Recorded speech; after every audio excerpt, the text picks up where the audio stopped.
აუცილებლად მოვიკითხ ყველა ის ადამიანის გასასასაში ნახართ ბედნიერება სიხარულით და გისურვოთ უცხოეთში მყოფ ქართველებს აუცილებლად პატიმრებს მინდა განსაკუთრებით გირჩიოთ ისა რა ქვია გისურვოთ კარგად ყოფნა და თუ შეიძლება მეუფე სერაფიმე უძულებაში არის დღეს რაღაცა ინსულტმა დაარტყა და სამწუხაროდ რეანიმაციაში არის ახლა საავადმყოფოში არის უკეთებინი რა ვიცი ოპერაციებს რაღაცებს და გეხვეწებით რომ მოიხსენოთ რაღაცა ცოტა დაბნეული ვარ ამ თემასთან დაკავშირებით და აუცილებლად ვიცი რომ მამა გაბრიელი უყვარს ძალიან მაგრამ მეუფეს და აუცილებლად ვიცი რომ მამა გაბრიელი გადაარჩენს მას და გუშინ იყო მამა გაბრიელის ხსენების დღე სხვათა შორის იქ იყო და ეთქო რაღაცნაირად არ ვიცი მე რაღაც ბევრ რამეზე ალბათ ინერვიულად ჩვენც ვანერვიულეთ ალბათ ძალიან ბევრ რამეზე და აგიტომაც ხდება ხოლმე სამწუხაროდ ჩვენ და ჩვენთან ხო არიციან კაი ხალხის მოვლა და ესე რაღაცნაირად ინსულტმა დაარტყა და ძალიან მძიმედ არის სხვათა შორის და გეხვეწებით რომ მოიხსენებთ იმიტომ რაღაცა იმედს არიძლევიან და ძალიან სამწუხარო არის ეს მაგრამ ღმერთით მე ვიცი რომ კარგად იქნება და მოიხსენიეთ გეხვეწებით და მამა გიორგი ჩაჩავა ყავს სტუმრად რომელიც ძალიან მიხარია რომ დღეს დაემთხვა იმიტომ რომ გუშინ მამა გაბრიელის ხსენების დღე იყო და მამა გაბრიელთან რა ვიცი აი მამაშვილივით მეგობრობდნენ და ძალიან ახლოს იცნობდა მამა გაბრიელის სხვათა შორის არ ამბობს ხოლმე ამას ბევრი ამბობს მაგრამ მამა არ ამბობს ხოლმე იმიტომ ძალიან დიდი ხანი არის მამაო არის 10-50 წელზე მეტი არის თითქმის ეკლესიაშია ჩვენში და ყველა თითქმის იმ ადამიანებს იმ სტარცებს იმ წმინდანებს იცნობდა პიროვნულად პირდაპირ თვითონ ყავდა ნანახი და მამაო რო არ გკითხოთ ამასთან დაკავშირებით არ შემიძლია თუ შეიძლება მამა გაბრიელთან დაკავშირებით ამას თუ მოგვიყვები და თუ გაიხსენებთ იცით რა არის და დიდი მადლობა მობრძანებისთვის დაგულოცოთ მე პირველ რიგში მინდა დავლოცო ჩვენი მაყურებელი რომლებიც ახლა ჩვენთან ერთად ზიან უყურებენ გავდივართ ჩვენ ხო რაღაცა ეს ლექციების სერია დღესაც რაღაც ძალიან მნიშვნელოვან საკითხზე უნდა ვისაუბროთ და რაღაც არსებული მითები ავაყირავოთ ასე რომ ვთქვა ცოტა ჟარგონული ენით მაგრამ დღეს ისეთი დღე არის რომ თავიდან რამდენიმე წუთით მამა გაბრიელი რო არ მოიხსენიო არ შეიძლება რა თქმა უნდა მე ვთვლი რომ საერთოდ ადამიანი ისეთი არსება რომ როცა რაღაცა აქვს არ ესმის იმისი ფასი დიდად თანაც ჩვენ ყოველთვის გონია რომ ეს ყოველთვის ჩემს გვერდში იქნება ამიტომ ეხლა აი დღევანდელი გადასახედიდან მე ეხლა ვფიქრობ რომ მე ბევრად უფრო მეტი უნდა მასთან ყოფილიყავი ბევრად უფრო მეტი ხო მაგრამ ნუ იცით როგორ არის შენ ახლა შენ ტაძარში როცა ძალიან ბევრი საქმე გაქვს ახლა მრევლის მიტოვებაც რაღაცა არ გამოდის და აი ამ ორ იმას შორის ვიყავი ყოველთვის მაგრამ მე მინდა გითხრათ რომ მამა გაბრიელი ეს არის ადამიანი რომელიც ნუ აი სხვა პიროვნება არის აი რომ პირველად რო გავეცანი იცით რა იყო მის თვალებში დავინახე ის რაღაცა ღვთაებრივი ნაპერწკალი აი ადამიანის თვალები არის მე ამ ადამიანში ყველაზე მეტად ნუ მისი ღიმილი და თვალები მიყვარდა სხვათა შორის მე ახლა არავის არ ეწყობს ახლა შეიძლება ცოტა საყვედურით გამოვიდეს არც ერთი მამა გაბრიელის ხატი ჩემზე არ მოქმედებს რა ნუ კი პატივცემ რომ მამა გაბრიელის ხატი არის მაგრამ არც ერთ ხატში არ არის დაჭერილი ის რაღაცა განსაკუთრებული სიცოცხლე რომელიც იყო და ის ღვთაებრივი მადლი რომელიც იყო მის სახეში მაგრამ მე მინდა მოგიყვეთ ერთი ისტორია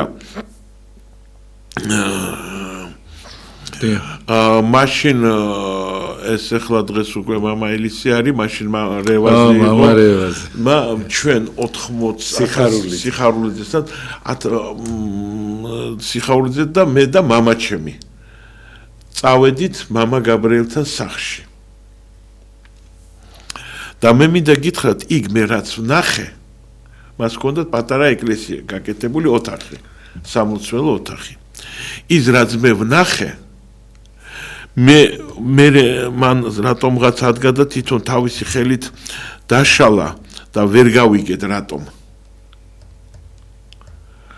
მაგრამ მე რო იქ რო შევედი ჩვენ რო შევედით იქ და მან რო სინათლე აანთო ჩემი თავი 64-ში მეგონა ესე იგი იცით როგორი ვაკეთე აი ახლა მე სოფლიოში რამდენი ტაძარი მაგნანახი რამდენი ესეთი ცნობილი სოფლიო დონის ტაძრები არაფერი მსგავსი რაც მან გააკეთა. ხინა მამა რევაზი იცი ხო? ხო.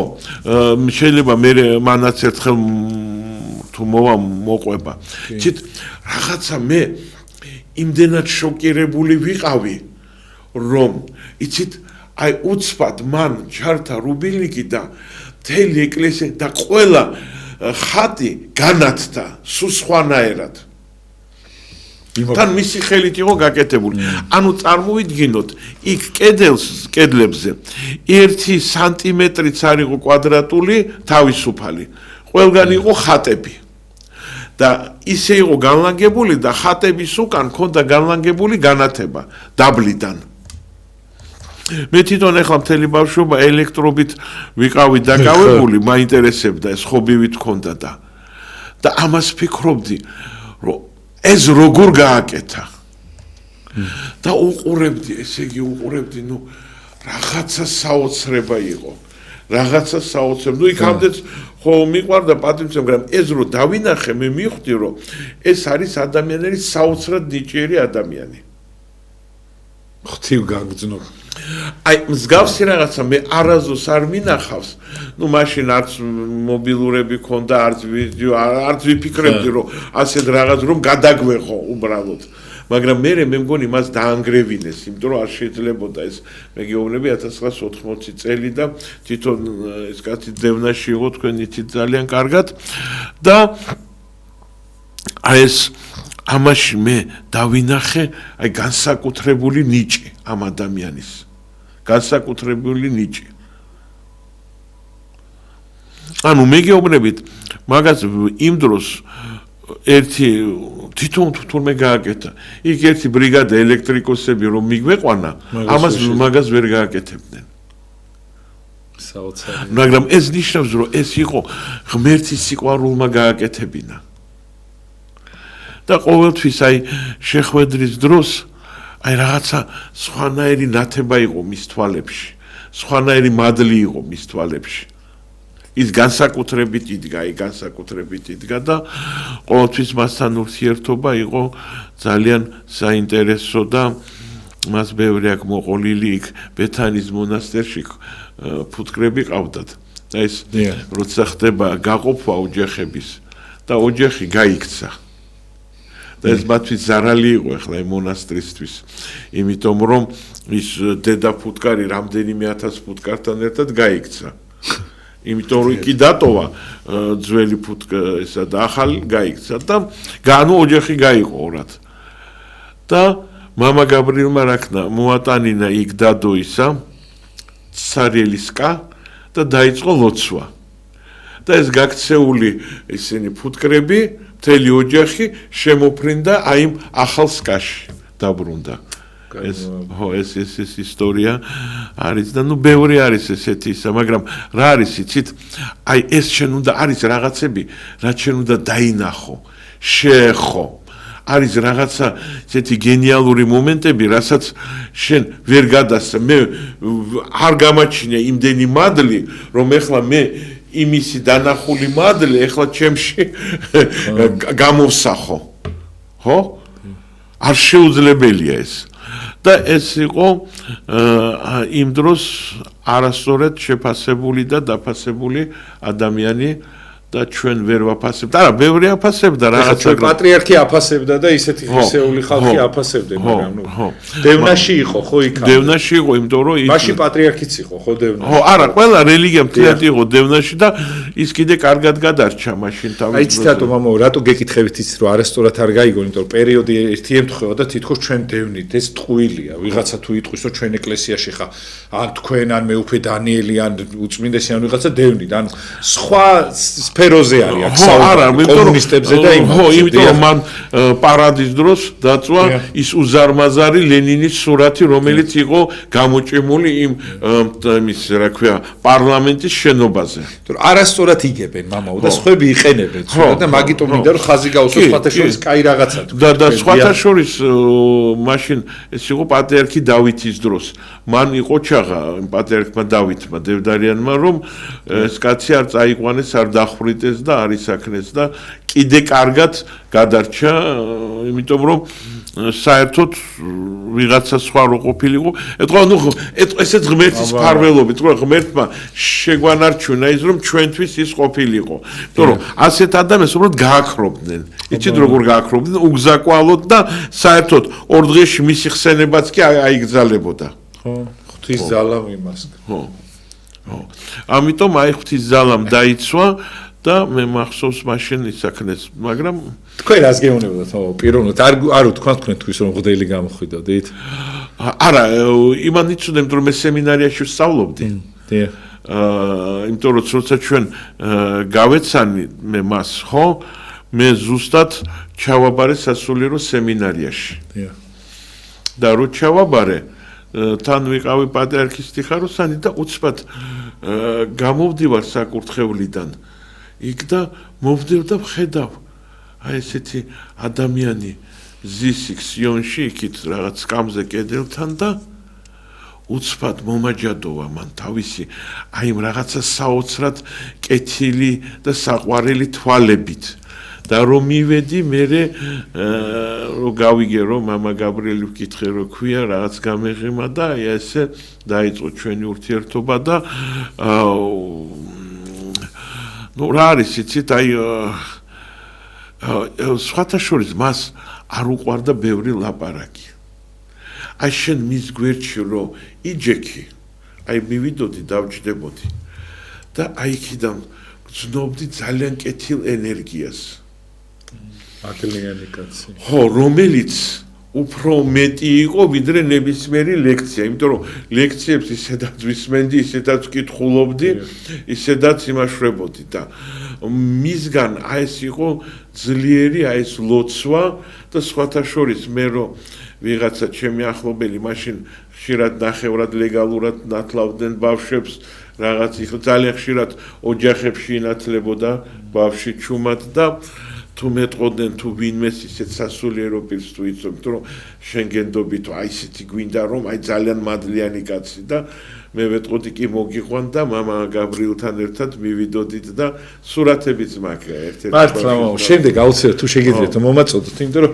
მე აქ უკან აბრაზე გავაკრავ ან სარეკლამო რგოლში აუცილებლად. ხო და აი ასეთ იმაშვებოდით და მე მისგან იცით უკვე შეხვედრის დროს როცა აი ასე ისიჯდა სადღაც აი სიონში ხშირად სიონში ვნახულობდი ხოლმე რომ მეტწილად იმიტომ რომ რა ადგილას იჯდა თუ შეიძლება რომ გითხრათ მოიცი რომ ყველას დააინტერესებს ახლა დიახ აი სიონი ხო არის აი რო შედიხარ შემოსასვლელში და აი მარცხნივ უკანა ნაწილში იქ იჯდა ხოლმე ან იქვე ეზოში სკამზე იჯდა და აი სადაც ვნახავდი მე უბრალოდ მივდიოდი და ასე რაღაცნაირად სარგებლობდი ბოროტად დავჯდებოდი და ვიწოვდი მისგან აი მადს და ენერგიას და ეს ხოთა შორის მამა რევაზმა მამა ელისე სიხარულიძე მისი ტაძარი აშენა მისი სახელობის არაჩვეულებრივ თავის დედათა მონასტერში აუცილებლად თქვენ ხოთა შორის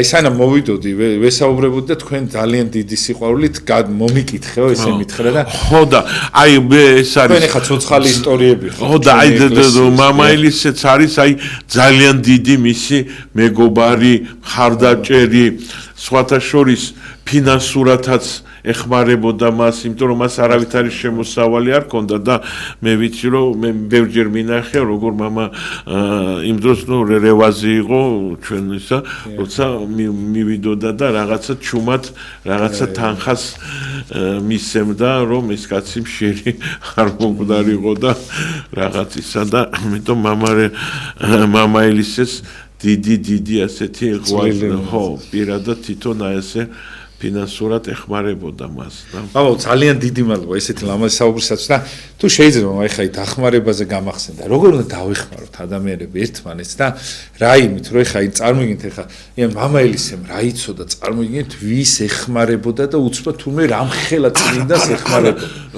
ეხლა ჩვენ ხა იმ მომენტში გასაგებია წმინდანთ არ იყო აღიარებული მაგრამ მე ისე ვამბობ მისგან გამოდიოდა ისეთი სიყვარული, ხო და როგორ უნდა მადლი, არა გძნობ, ეს ამას გძნობ, იცით როგორ არის ის სხვანაირი რაღაცა, ის თუ შენ ახლა ძალიან გახევებული არ ახარ, ხო? შენ გძნობ რომ აი ეს თბილი ენერგია მოდის ეს რაღაცა მადლი, ეს ძალა მოდიოდა მისგან, ეს იმიტომაც ვაფასებდით მას, ხო? თუმ კი არა რომ რაღაცა მჭერმეტყველების გამო და რაღაცის გამო.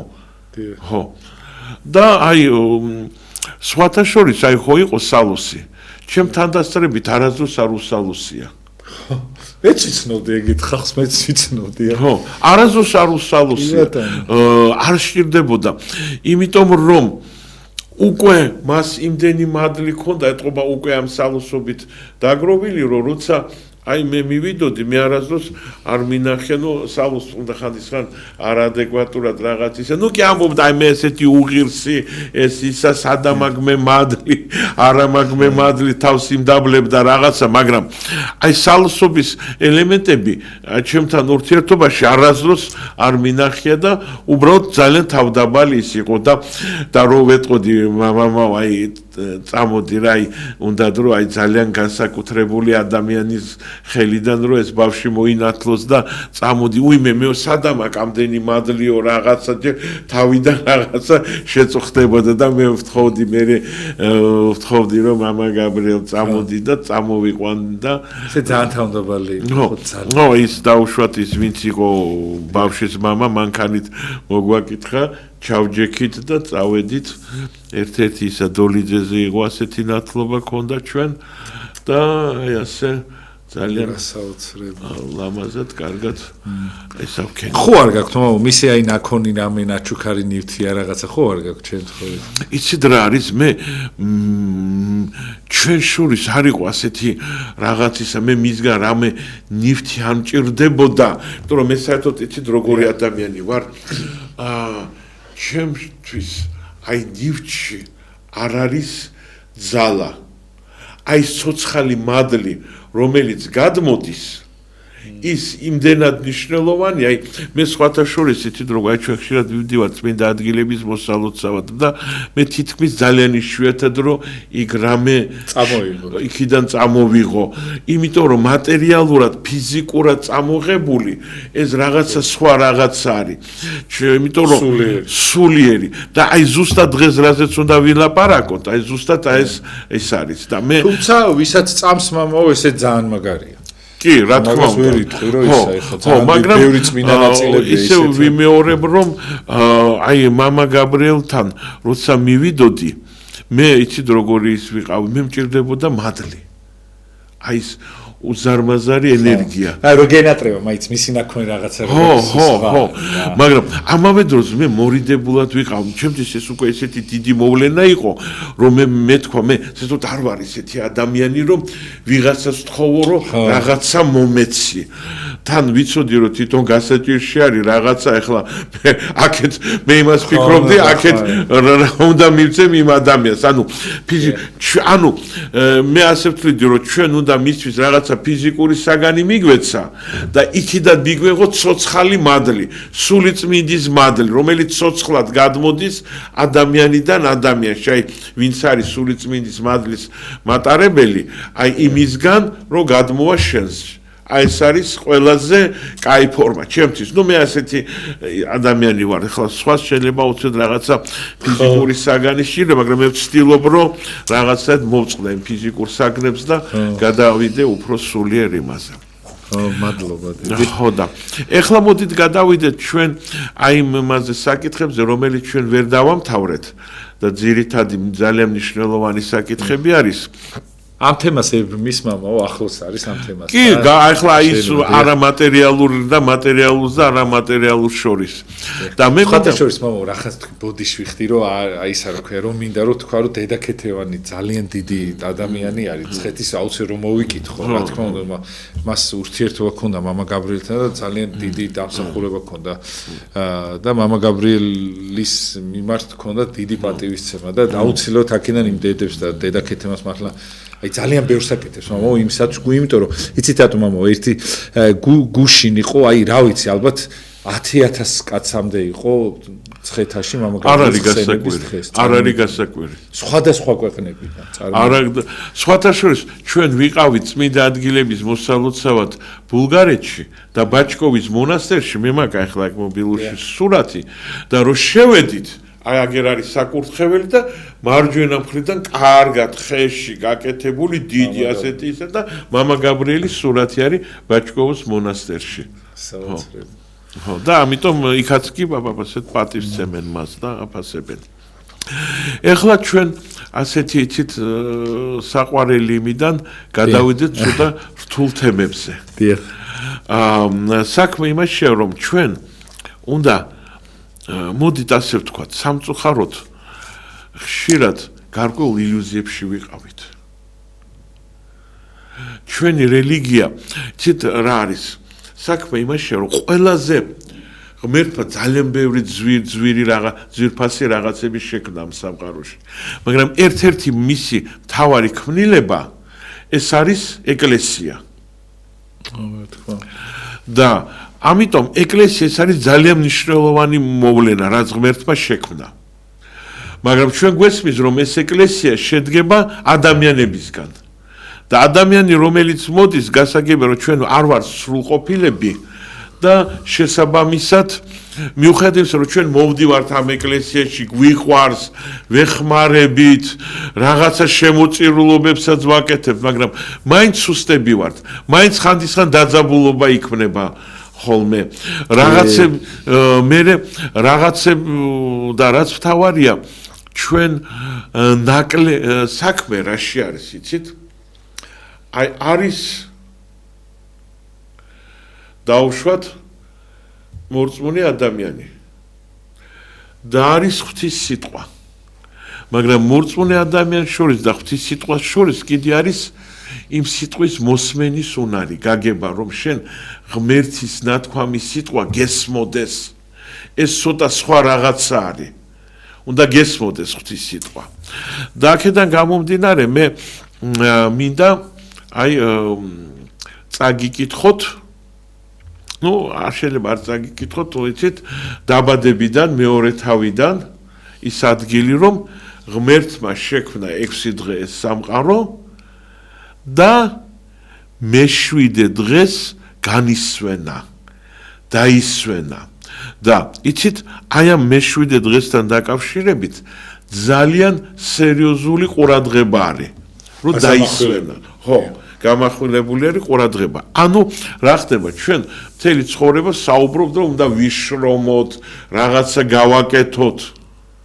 მაგრამ თურმე ეს დასვენებაც არის ძალიან მნიშვნელოვანი მომენტი. და ამიტომ ღმერთმა რო თქვა, რომ მე დავისვენე და მოითხოვა, რომ ჩვენც უნდა დავისვენოთ.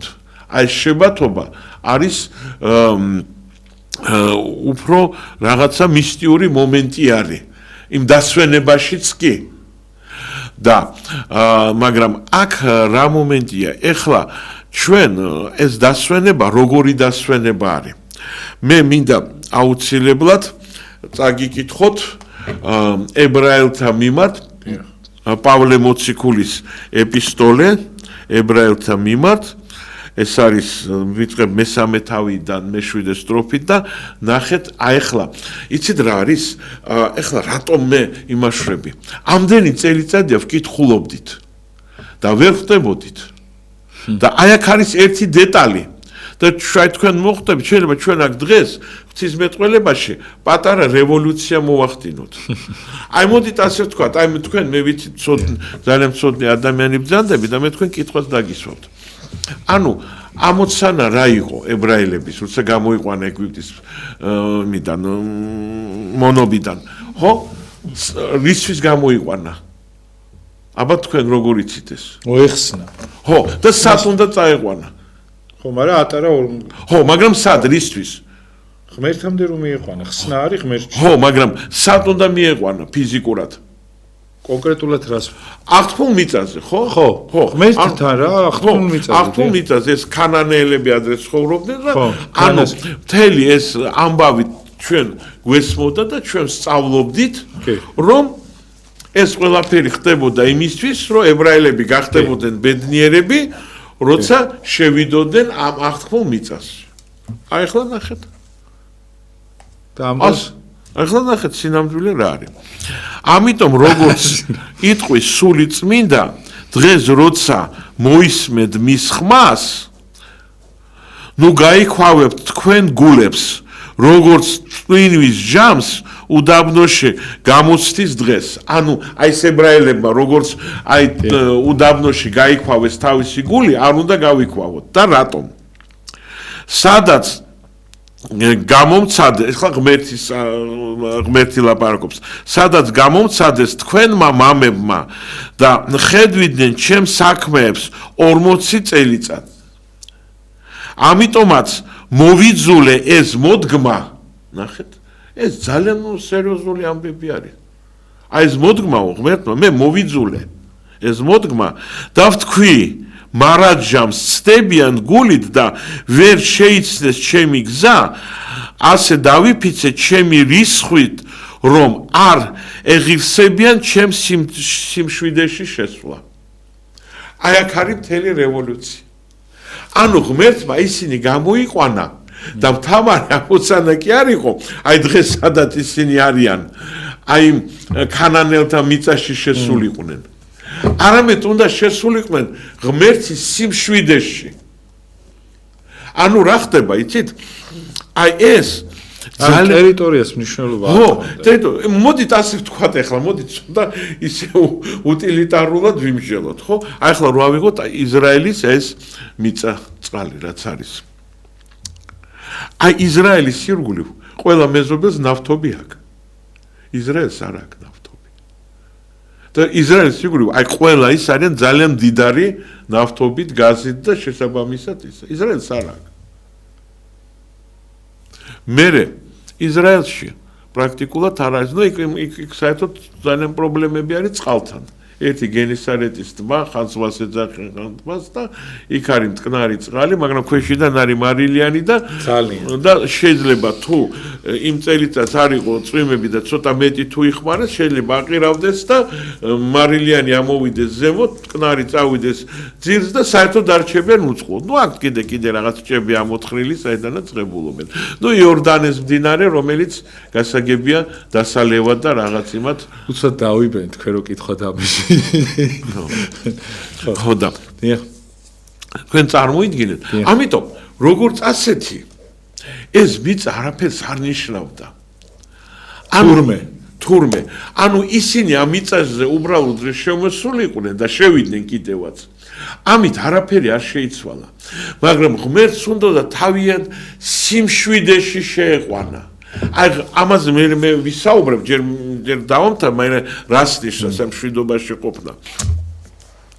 ანუ ღმერთის ამოცანა იყო, რომ ებრაელები შეეყვანა, მაგრამ რატომ არ შეიყვანა? იმიტომ რომ ამათმა გამოამჟღავნეს ურწმუნოება. ანუ რა ხდებოდა? ღმერთს მიყავდათ ეს ებრაელები, ხან ზღვას გაშლიდა, გაიყვანდა, ხან რასასწაულს მოახდინდა, ხან რასასწაულს მოახდინდა და მერე რაღაც მომენტში გამოცდას მოუწყოთ. თქვენ უნდა დათლად გვესმოთ, წარმოიდგინეთ, ეხლა თქვენ შეგიძლიათ წარმოიდგინოთ, რომ სადმე იყოს სასწავლებელი, ნორმალური სასწავლებელი, სადაც ადამიანები ძალიან მშვიდობიანად დადიან ლექციებზე, მაგრამ ბოლოს როდისღაც რაღაც მომენტში არ უნდა მოყვეს ამას გამოცდა, ხო? იცით თქვენ ასეთი სასწავლებელი? ჩემთვის არ არის ცნობილი. მე სადაც მისწავლე ყველგან ასე იყო და სადაც გამიგია ყველგან ნებისმიერ ლექციებს, როდისღაც მერე მოდის გამოცდა. ამიტომ ღმერთი რო ჩაუტარებდა ამდენ ლექციას ამათ, ხო? რაღაც მომენტში დგებოდა, ახლა აინტერესებდა ამდენი ლექცია ჩავატარეთ, ყველად უტარე, ხო? და ჩაუტარებდა გამოცდას. დაუშვათ 1-2 დღე წყალი არ იყო. იმ წუთში იწყებოდა ისეთი ბოროტი წვინა და მოსეს და ღმერთს მიმართავდნენ. აი ჩვენ ვიცით, თქვენ იმიტომ გამოგვიყვანეთ ჩვენ, რომ აი აქ ამ უდაბნოში უნდა დავხოცოთ უწყლოდ. ამას უბებდნენ თავის მამა ღმერთს, რომელმაც გამოიყვანა ესენი. ანუ დავნაშავედ გამოყავდათ ღმერთი. წარმოიდგინე როგორი საქმეს ურჩევდნენ. ხო, როგორი შეურაცხყოფა, წარმოიდგინე ღმერთს უბნები, ღმერთმა ამდენი სასწაულით გატარა, გამოგიყვანა და მე ჩაგიტარა ერთი პატარა გამოცდა. რომ შენ პირველი კლასიდან გადახვიდე მეორე კლასში. და ვერ გადადიან, ვერ გადავიდნენ და გასაგები იყო რომ აი აქ ნახეთ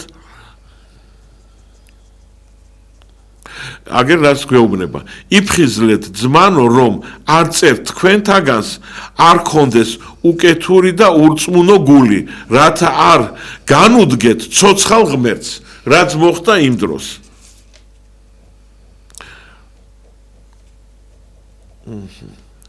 რადგანაც ქრისტეს თანაზიარნი გვახდის თუ კი არსებობის საწყის ბოლომდე დავიცავთ მტკიცეთ ვიდრე არ ითქმის დღეს როცა მოისმენთ მის ხმას ამიტომ ეხლა რა ხდება აი მაშინ ამათი გულები გაქვავდებოდა და ეხლა პავლე მოციქული რას ითხოვს უბრალოდ დღეს როცა მოისმენთ მის ხმას ნუ გაიქვავებთ თქვენ გულებს როგორც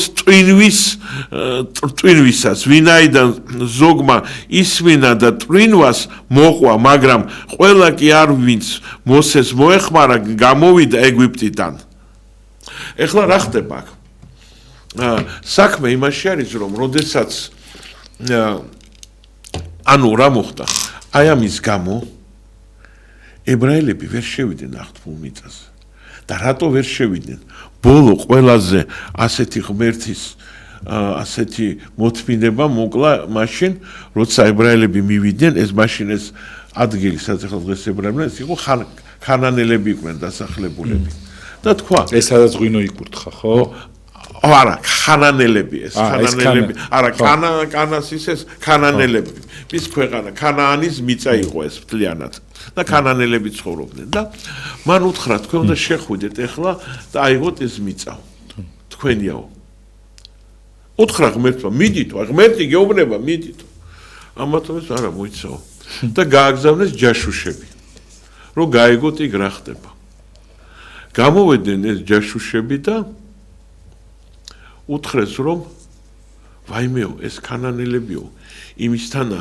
თან მაღალი ხალხი არიან იმისენ ძლიერები არიან ისეთი მაგარი მეომრები არიანო რომ ჩვენ რო შევიდეთ გაგჟურჟავენო ჩვენო და არ არსებობსო ჩვენ ვერ შევალთ ანუ აქ სასწორზე იყო ღმერთის სიტყვა რო შედითო და აქ იყო აი იმ პროგმატული აზროვნება და იმ ჯაშუშების მოტანილი რაღაც ინფორმაცია და ამათმა ღმერთი მატყუარა გამოიყვანს არა არ გენდობითო შენ არ მიენდნენ ხო არ მიენდნენ და არ შევიდნენ და იმიტომ არის რომ ეს პირველი თაობა მოკვდა აი იმაში მერე ისუნავინმა ისინი შეიყვანა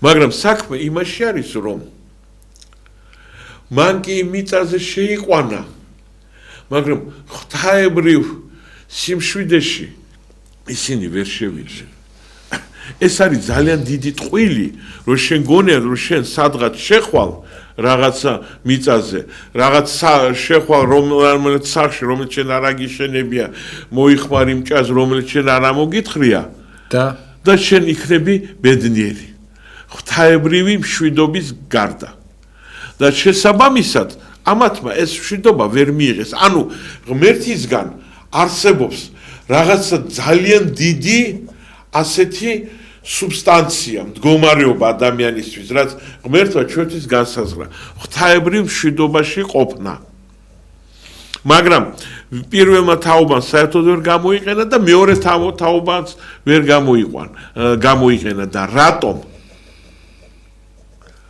ვერ გამოიყენა და საიდან ვიცი ჩვენ იმიტომ ხო შეიძლება მეორე თაობამ რომელმაც შევიდა აი ეს ღმერთის პირობა დადებული რომ თქვენ შეხვალთ ადამიანის ღმერთის მშვიდობაში ის მიიღეს ვერ გამოიყენა და საიდან ჩანს იმიტომ რომ 200 წლის შემდეგ მეფე დავითი ხო ნახეთ რა წელს თავისი 90 მე-14 ფსალმუში. არა, ეგ არა. ბუდიში ახლა გადავშლი. ნახეთ, იმიტომ რომ შეიძლება ვიღაცა თქვას, ხო, გამოიყენეს ეს თავისი ისა.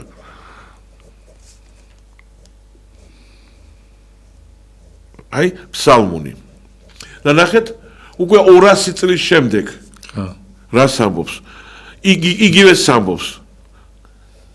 ნუ გაისასტიკებთ თქვენს გულებს ვითარცა მერიბაში. აი მერიბაში რაც გააკეთეს ამათმა. როგორც გამოცდის დღეს უდაბნოშიო. ისევ იმეორებს. ანუ ის პრობლემა თურმე ისევ დგას. ისინი კი არიან უკვე ამდენი ხანი ართულ მიწაზე, უკვე მეფე დავით იყავთ, მაგრამ მაინც მშვიდობაში, ღვთის მშვიდობაში ვერ შევიდნენ. რომ გამოცადეს თქვენმა მამებმა, გამომცადეს და იხილეს ჩემი ნამოქმედარი. 40 წელიწადს მომაბეზრა თავი იმ თაობამ და თქვი, მცდარი გულის ხალხია ისინი და არიციან მათ ჩემი გზები.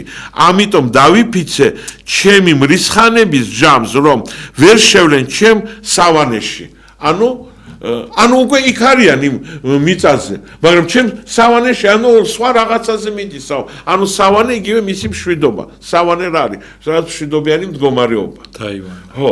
ამიტომ ის რომ როცა ჩვენ საუბრობთ, რომ ისინი შევიდნენ ღვთისასუფეველს, იმაში ართულ მიწაზე.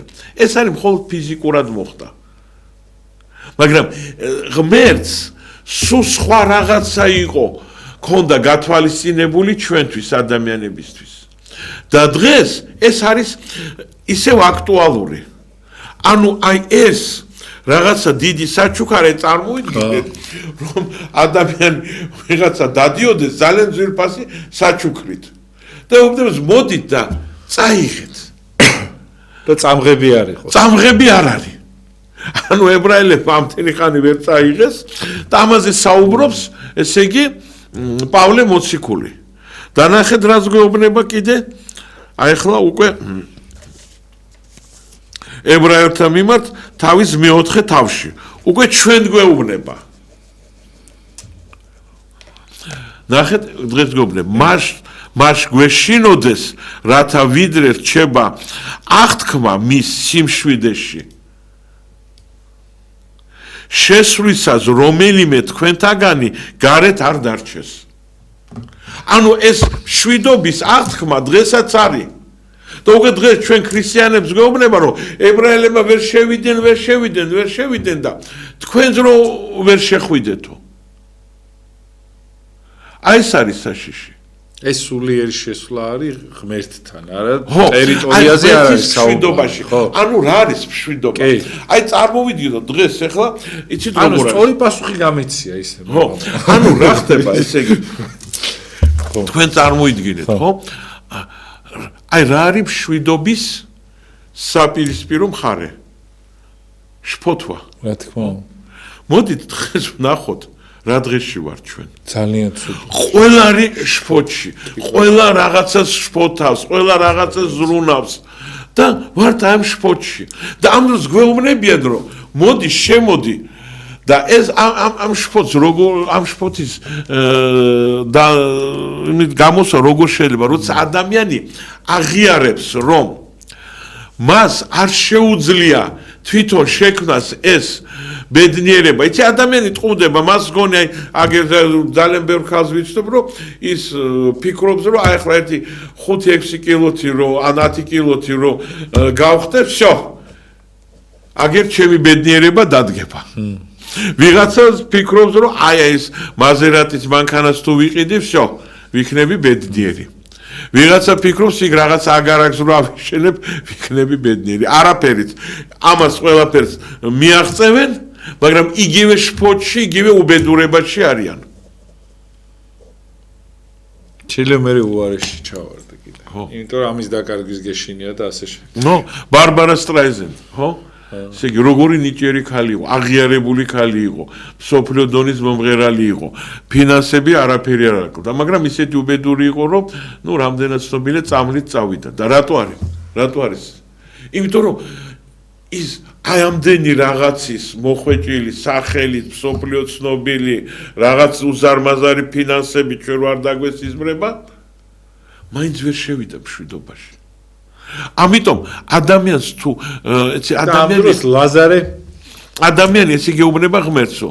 კი ღმერთო, მე თან მორწმუნე ადამიანები ვეუბნებით ღმერთო, კი ჩვენ წამს, ჩვენ გვინდა შენთან ყოფნა რაღაცა, მაგრამ მაინც ჩვენ გვინდა რომ ავდგეთ და ჩვენი საქმე ჩვენ თვითონ გავაკეთოთ.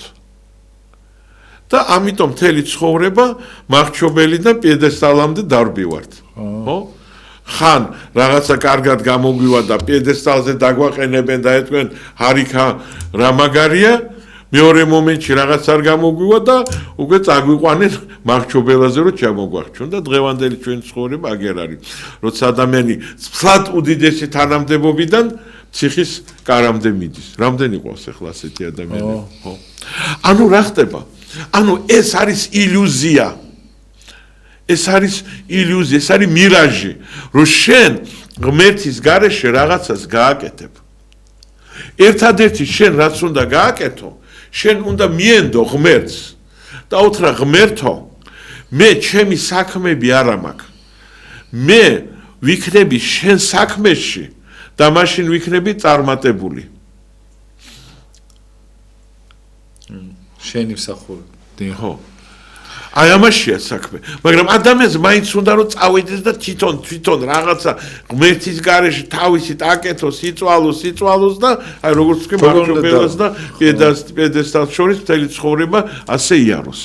და რაც მთავარია, აქ ჩვენ მინდა გითხრათ რომ როგორ უნდა დაიხსნას მამო აი ამ შპორტიდან თავს. წმენით.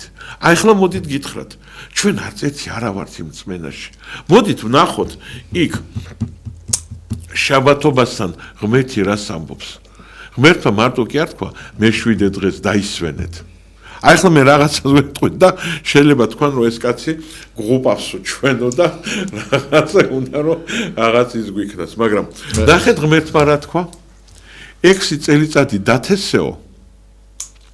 მე 7 წელიწადს არაფერი არც დათესო, არც ყურძენი არ გასხლა, არც არაფერი გააკეთო და მხოლოდ მერვე წელიწადს გააკეთე. ანუ ყოველი მე 7 წელი გამოტოვეო.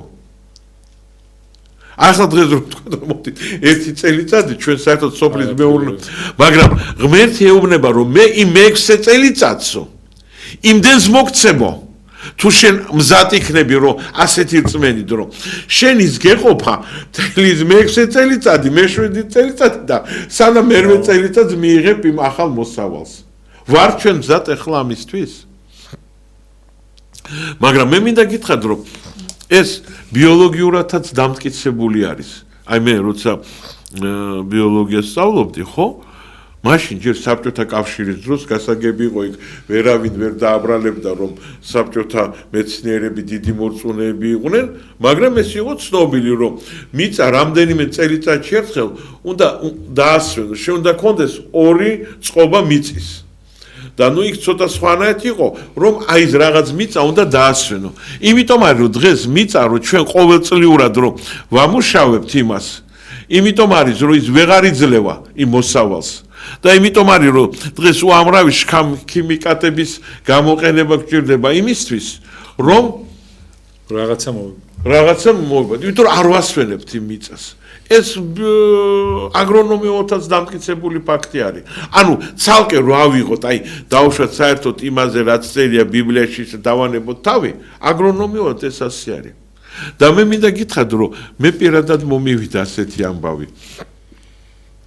ესე იგი 1 წელიწადს ჩემთან იქ რაღაც ერთი პერიოდი ჩვენ ქონდათ ერთი წყაროში პატარა აგარაკი და იქ იყო. ესე იგი ვაშლის ხეებმა იმდენი მოისხეს ვაშლი, რომ უბრალოდ არ ვიცოდი სად წამეღო. და რომ მივდიოდით იქიდან, მთხოვე ყველა მეზობელს, მოდით ცოდვარი, მე ვთქვი დაკრიფეთ. მე სულ ბოლომდე გავავსეთ ჩემი მანქანა ვაშლით, მთლიანად. მოვედი ჩემთან პლატოზე და გავაჩერე და გავხსენი კარები, ეს სათან ეს ფურგონი იყო, ეს უკანა მე-5 კარები და მეზობლებს ვთხოვდი რომ მოდი წაიღეთ ეს ვაშლი. მაგრამ შემდეგ წელს საერთოდ თითქმის არ მოდის ერთი კანტიკუნდა თითოეული სამი ვაშლი იყო. არც მაშინ არაფერი გამიკეთებია და არც იმ წელს. ანუ ნახეთ ახლა როგორ მაგრამ აქ როგორ წმენაზე მიდის საუბარი. თელმა ქვეყანამ ეს კი არა რომ ვიღაც ერთმა ადამიანმა გააკეთოს ექსპერიმენტი, ხო? დავუშვათ არ გამოგივით ექსპერიმენტი, წახვალ და მეზობლისგან შეიძენ რაღაცა დაგეხმარებიან. აი თელმა ქვეყანამ არ უნდა დათესოს არაფერი. ვარ დღეს ჩვენ ამისთვის მზად. არა, რასაუბრობ, ძალიან ცუდ დღეს ჩავა. აი ამისთვის, იმიტომაც ვერ შევდივართ ღვთის მშვიდობაში. იმიტომ რომ ღმერთს სჭირდება რომ ჩვენ გამოვამჟღავნოთ სრული ნდობა მისი. სრული სიყვარული და ღმერთის ნდობა ეს ისეთი რაღაც არის, იცით როგორ? აი წარმოგიდგენთ პატარა ბავშვი რომელიც არის მშობლების ხელში და თავის თავს გრძნობს სრულიად დაცულად. მიუხედავად შეიძლება მან არ იცის რომ მშობლებს სახლი აქვს დაკარგული, ქუჩაში არიან და პურის ფულიც არ აქვს. და ქუჩაში არიან. მაგრამ ის ბავშვი მაგათ იმაზე მხარზე ასე წამოწოლილი არის და ის არის სრულიად ბედნიერი. იმიტომ რომ სანამ მშობელი ცოცხალია და მშობლის ფარველობის ქვეშ არის, მასში არის ყველაფერი დაცული. ხო. აი ასე არის. მიუხედავად იმისა, მან არ იცის რომ მშობელი შეიძლება ძალიან ცუდადაც იყოს, მაგრამ მას არ არის ის ბედნიერია. აი ესევე არის ადამიანი. ადამიანი უნდა ბოლომდე ენდოს ღმერთს. და როცა ჩვენ და ღმერთს შორის არის გარკვეული გაურკვევლობა, აი ხო არის რომ ადამიანმა რაღაცა ცუდი რაღაცა გააკეთა. და ახლობლებმა არ იციან და მალავს არ არის ცნობილი ბავშვმა გააკეთა მშობლებმა არ იციან და მალავს მაგრამ წარმოგიდგენთ როგორი დაძაბული არის მაგრამ ეს ამბავი რომ გამომჟღავდება ნუ რაღაც საყვედურ სიტყვა რაღაცა მერე მოხდება ბავშვის და მშობლებს შორის მერე შერიგება ხო და როგორი ბედნიერი და მშვიდი არის რომ მოეხსნა ეს პრობლემა მისგან აი ამიტომ არის რომ ჩვენ უნდა დღეს ადამიანი სამწუხაროდ არ არის ღმერთთან ჩვენ არ აქვს რწმენა და ვერ შევალთ იმ ღვთის სასუფეველში და იმ ღვთის მშვიდობაში და თუ ჩვენ არ გვექნა ის ღვთაებრივი მშვიდობა არ არსებობს აი მთელი დედამიწა რომ მოგიყოთ ანონ და გაჩუქონ უფრო მეტ შფოთში აღმოჩნდები იმიტომ რომ ამაზე ყველაფერზე ზრუნა ადამიანს გონდა ის რაღაც საგანს რომ შეიძენს და ეკნება ის ამით ბედნიერი ვერ იქნება თუ ღვთაებრივი მშვიდობა არ დაისაკუთრა მასში აი რატო არის რომ ისეთი მონასტრები ყველგან სადაც მაღლა მთაში იყო აშენებული იქ სად არის სიჩუმე სიწყნარე აი ეს მშვიდობიანი მდგომარეობა აი მოდით ეხლა ვთქვათ აი მე რომ პირადად დრო გავიდა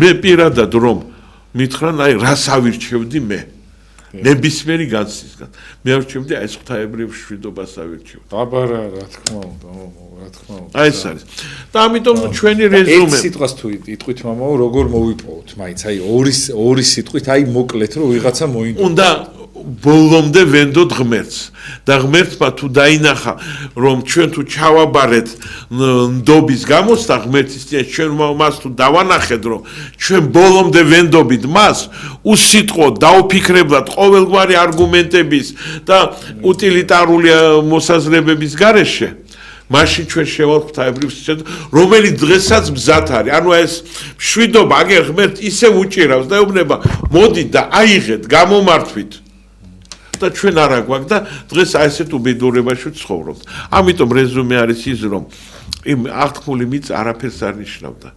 ღმერთს მიყავდა ებრაელები თავის მშვიდობაში და ისინი ვერ მიიღეს და მოდით ისრაელის ისტორია რომ ნახოთ მის შემდეგ სულ ომებში არიან, სულ უბედურებაში, სულ შფოთში და უახლოესი პერიოდი რომ ნახოთ სულ რაღაც უბედურებაში, სულ რაღაც ომები, ყველა მეზობელი მასე ომები და რაღაცა. კი არიან იმ აღთქმულ მიწაზე, მაგრამ ვერ მიიღეს სიმშვიდე ვერ მიიღეს ღვთაებრივი, ურწმუნოება გამოამჟღავნეს და ესე უბედური არის. მადლობა ძალიან დიდი, მოგორმესი მადლობა და ბედნიერებას გისურვებთ ყველაფერი. ბოდიში და რაღაცნაირად ვერ აკეთებს, გავითიშე იმაზე, თან მეუფის იმას სუნწე მძიმეთ არის და რაღაცნაირად გული მწყდება და დროებით მადლობა ძალიან დიდი მამა, უგემესი მადლობა და შემდეგში აუცილებლად კიდე ვისაუბროთ. კი ბატონო. ძალიან დიდი ბოდიშით მამა.